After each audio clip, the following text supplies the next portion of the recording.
Okay, so now we're on to my part. We looked at the maps from earlier, and I told you to take a look at Finland. And Sweden is obviously next to Finland because we talked about Swedish meatballs in IKEA, if you recall. But Finland, Sweden, similar places. Well, they might not want to be. They're distinct places. Right, yeah. But similar in the sense of neutrality when it comes to NATO. And this has been a position, this has been a stance that's existed for a while. Probably Putin's a fan of the idea that they're resistant to joining NATO, except there's been renewed interest in the idea given recent events. And this is one of those circumstances where you go into Ukraine in hopes of squashing any NATO advancement, and you might very well encourage other regions to fast track.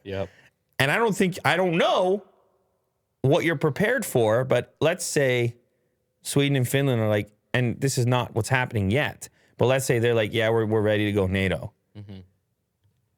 Isn't that the exact same Opposite thing of what you wanted? Isn't it? But isn't that the exact same thing as Ukraine? Don't you have to bomb them now too? Especially Finland, which you share a border with. Finland, which has become a popular destination for Russians leaving St. Petersburg. Proximity here and geography really matters. And so when I'm showing you the maps, that's why I'm showing you the maps. Yeah, the closeness. Like a lot of people, you would think, okay, Finland, I don't know. Where's Moscow? I don't know. Finland's way up there. It's not the same. No, man, proximity. It's very close over here in Europe. And historically, Finland and Sweden haven't really been a problem for Russia. In fact, you can see the territory claimed here post-World War II because of that neutrality. And now I want to make sure I get this right because historians are going to be real serious about this. But as far as neutrality goes in World War II, let's just put it this way so that I don't have to bring up the whole Wikipedia and get to the bottom of who did what. Just when it comes to joining NATO right now, they've been neutral on that front. Okay? Because I am sure that people were involved in some way in World War II from those nations. And I don't want to offend anybody there. So we'll look into it at a later date. I'll get back to you on that. But the main thing here is NATO. That's what matters right now. And neither of those nations are in NATO. So when I'm saying neutral, I am referring specifically to NATO, not any previous conflicts. A majority of Swedes are now in favor of joining NATO, a poll showed on Friday. A Russian invasion of Ukraine spurred rapid shift in attitudes in a country long known for neutrality. Sweden has not been in a war since 1814. Okay, there you got your Sweden. Staying pretty neutral. You got your Sweden, Mo. 1814. And well, with the IKEA and the meatballs and everything else. No, I mean you got Volvo. You got hockey as well. Amazing, amazing hockey in Sweden. So you got my vote. Like, they got really cool hockey jerseys on the international scene as well. You got Peter Forsberg. You don't know anything.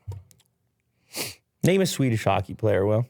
I wouldn't know. Mo? I don't know. You guys are rude. I know. I need to learn more about the Swedish hockey team. Name a Canadian hockey player, Mo. I still can't help you there. Yeah, you're lying.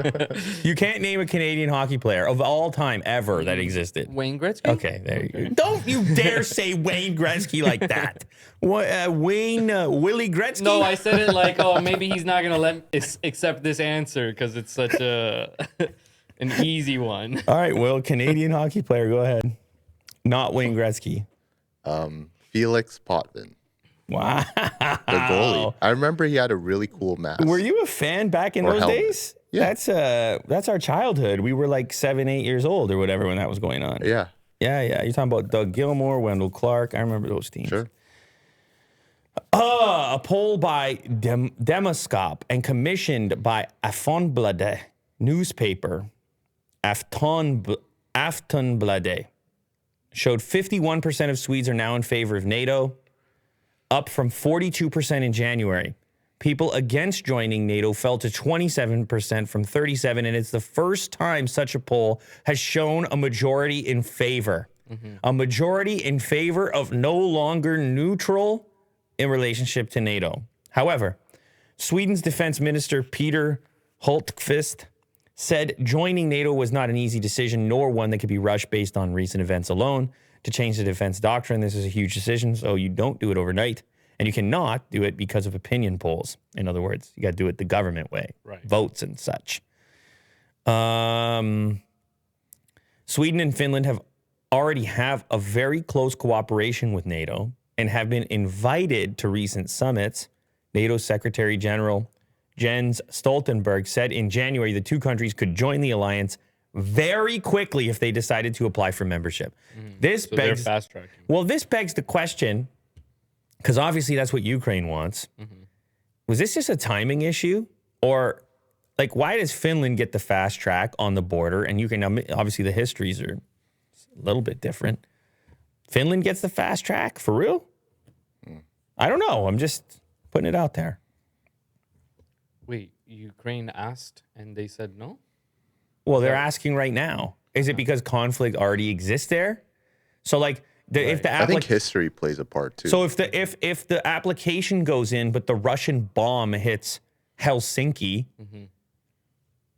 whoa, we don't want to incite anything. Yeah.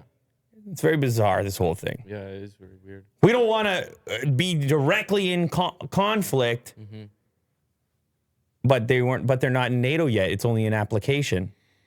Oh, you're right. We're not going to fight back. And then Finland's like, yeah, but we got that. You said you were going to fast track. No, that's not what it says in the contract. You didn't sign it.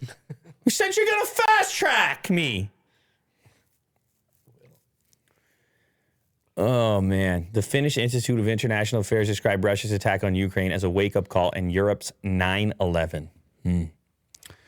Yes, and also Sweden has kind of taken steps in this direction already by sending weapons to Ukraine. Now, Sweden, I feel like it's a little easier because it's not sharing a border currently with Russia. Finland's a little more interesting. It's just a little tighter over there. So, All right. oh, here's the other one that I was going to get to. We were talking about the companies that have pulled out of Russia. The latest is Microsoft suspending all new product sales in Russia, which includes Xbox. Hitting the gaming community. Hitting the gaming community, no community left alone. Not the IKEA community, not the gamers, not the iPhone lovers. Oil and gas, shipping. Yeah, you heard it all.